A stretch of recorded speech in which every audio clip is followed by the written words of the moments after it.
got to give him money. Okay. And I learned early on, I didn't really realize how important that was and how that would change my life, but I learned early on that that rent guy came once a month, and he always looked like he was enjoying himself, got a nice tan going on, even in the winter, kind of creepy, but a nice tan going on, drove a nice car once a month. And then when I got out in the corporate world, I remembered the rent guy. I did.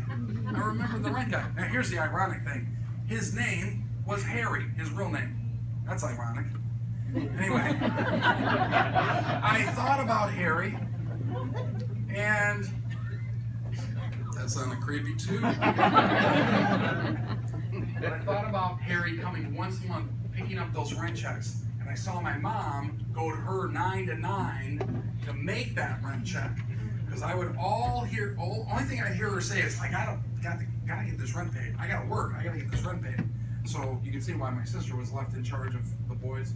Anyway, but I saw that and I said, man, that's powerful. Because people really hype up this wonderful opportunity we have in this country, in the corporate world. They say, you go to human resources the first day at the job, and they're like, we got a wonderful, wonderful retirement plan here called the 401k plan. And if you stay at this company for 35, 40 years, you could have enough money to retire on, maybe even $1 million. Wow, $1 million. That I do not have a problem with. But I got a problem with the 40 years. Who in the right? That's your plan for me? 40 years? Wow. 40 years. I would be willing to bet if we changed the average living lifespan of a human being in the United States to 45, we would have a different plan. Would you agree? Yeah. But 40 years of going, the commute, the middle and upper management, the idea of putting in a request to take time off, may I please have time off? Hey, I'd like to take a sick day today, I'm sick. Could I have permission to stay home? Man, that sounds so foreign to me. And so, I guess my message now is for empowerment. You can do this. You can do this, but you've got to make sure you know where you're going. So that's where you want to go. Then the next step is to outline, okay, what are the steps that we need to do to get there?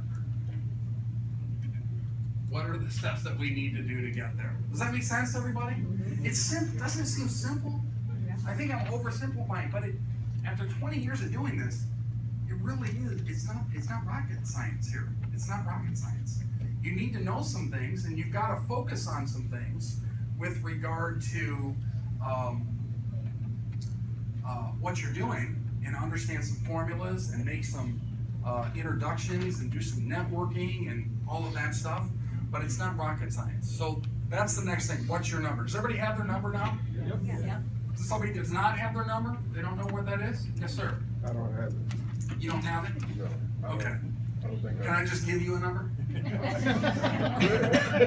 Let me, first of all, when you were born in January, right? No. No. Not even close. Not even close. What month? October. October. Do you know in some parts of the world, October and January are the same month? If you haven't traveled to other parts of the world, that's true. True story.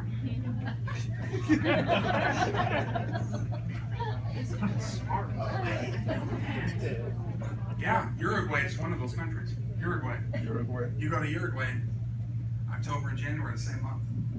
I know it's kind of creepy. Madagascar. Someday you're going to be leaving here and going, wow. Honey, if we go to Uruguay, we're going to have 2 birthdays this year.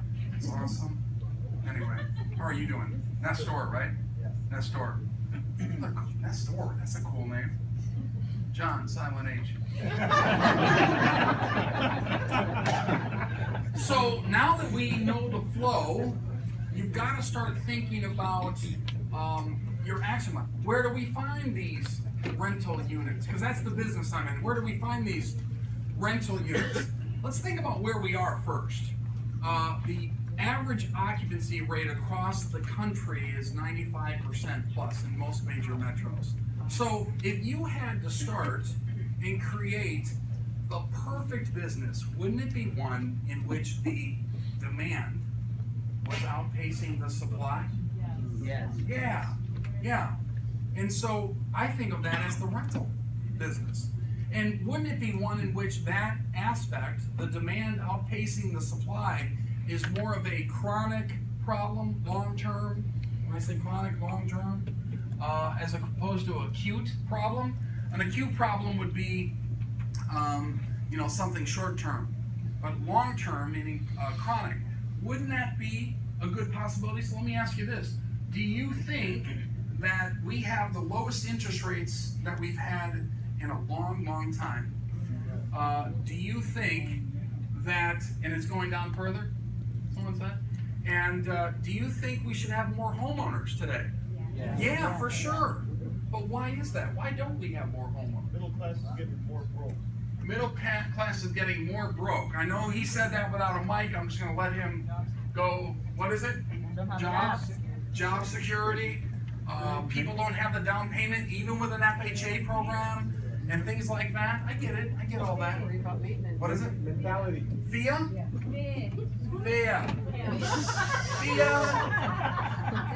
FIA. Language are you speaking? Girl, you're from London, right?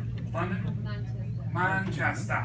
Got it. They don't even speak English that. I spoke in, did I ever tell you my story about London? So I'm invited to speak for a company called Nightingale Conant. You know the company, it's been around forever. So I fly out